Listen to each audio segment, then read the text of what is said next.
Hello，又到我休閒小生煮飯嘅時候啦，放工時間到咯，各位網友煮飯未呢？我今晚想同大家分享一個野味又好餸飯嘅菜式，就係西蘭花炒雞球。嗱，呢味餸看似簡單，但係如果想整得好食又有特色嘅話呢，就要花心思噶啦。如果大家想知道我點煮呢味餸嘅話呢，今日我嘅視頻就有詳細嘅講解噶啦，希望大家中意啦。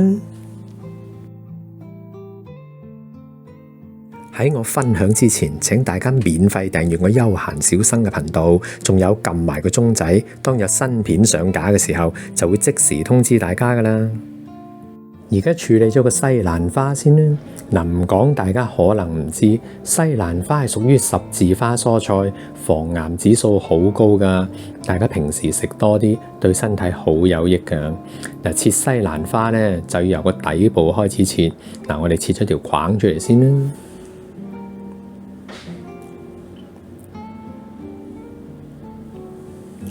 嗱，咁跟住咧，嗰啲花都係由個底部開始，一嚿一嚿咁切出嚟。大致上就係咁啦。而家要用淡鹽水將啲西蘭花浸佢30分鐘，清除佢喺表面上匿埋咗嘅昆蟲。不過我覺得今時今日嘅農產品咧，絕大部分都用咗大量嘅農藥，所以我哋喺街市買到嘅，無論平貴都好啦，嗰啲蔬菜咧都係非常之靚，係冇蟲咬嘅。但係我哋翻到嚟都係需要用清水嚟到去浸呢啲嘅蔬菜，因為只有用呢個方法，先至可以將佢殘留喺表面上嘅農藥嚟到清除。咁我哋食起上嚟都健康好多啊嘛，係咪？嗱，我今次呢就會用一塊嘅雞扒。如果大家係用急凍雞扒呢，就要先用淡鹽水將佢完全溶雪，然後就用抹手指將啲水分吸乾佢啦。跟住切件，我建議大家咧就唔好切得太細嚿，因為太細嚿一來口感冇咁好，二來煎嘅時候肉汁會容易流失，咁食嘅時候就有種乾柴嘅感覺噶啦。嗱，大致上就係咁上下啦。OK， 搞掂晒噶啦。嗱，而家俾翻個底味啲雞件啦，先落1/2茶匙嘅生粉，1/4茶匙嘅胡椒粉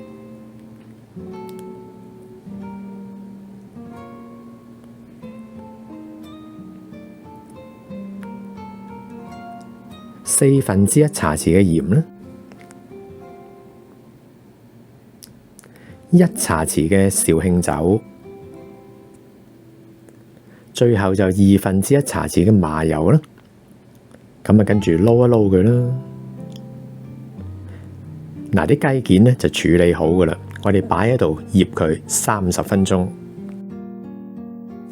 到調校個醬汁啦，先落1湯匙嘅蒜蓉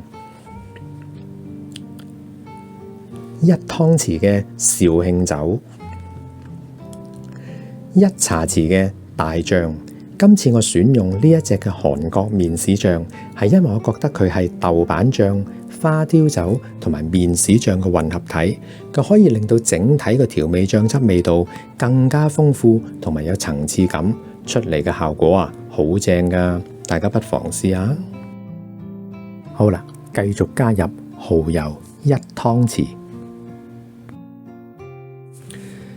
加入2湯匙嘅清雞湯，半茶匙嘅砂糖，咁個調味醬汁就搞掂噶啦。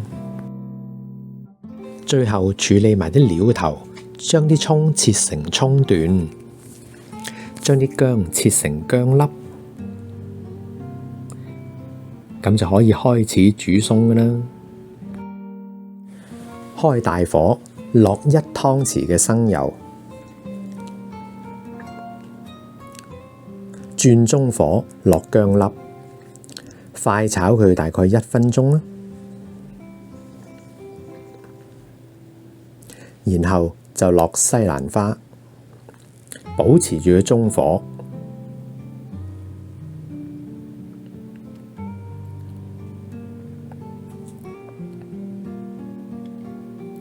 落一半之前預備好嘅醬汁，跟住再快炒下佢啦。再加入3湯匙嘅清雞湯，冚住個鍋蓋煮佢分半鐘，開返鍋蓋再快炒佢分半鐘。如果大家覺得嗰個軟硬度係啱自己口味嘅話呢，就可以兜起佢先㗎喇。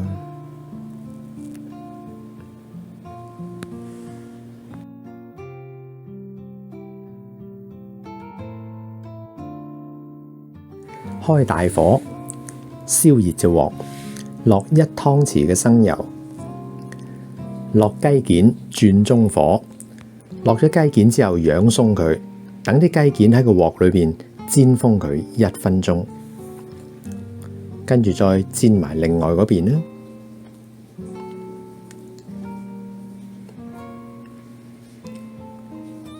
落葱白，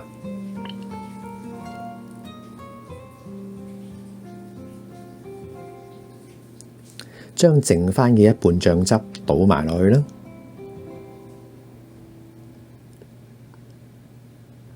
然後保持住快炒，將啲醬汁慢慢炒入去啲雞件嗰度。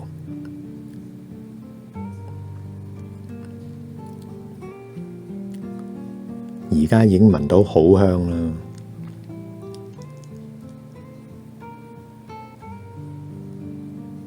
OK， 熄火。落葱到，好起得。我今日嘅西蘭花炒雞球又搞掂啦，當中嘅雞球野味多汁，我嚟餸飯啊，認真一流啊！如果大家想知道詳細嘅食材分量，可以喺我視頻裏邊嘅內容部分就可以揾到相關嘅中英文食譜噶啦。我今日嘅分享係咁多啦。如果大家鍾意我今日嘅分享嘅話呢，記得俾個 like 我，同埋將個視頻分享出去。多謝大家嘅支持，咁我哋下集再見啦，拜拜。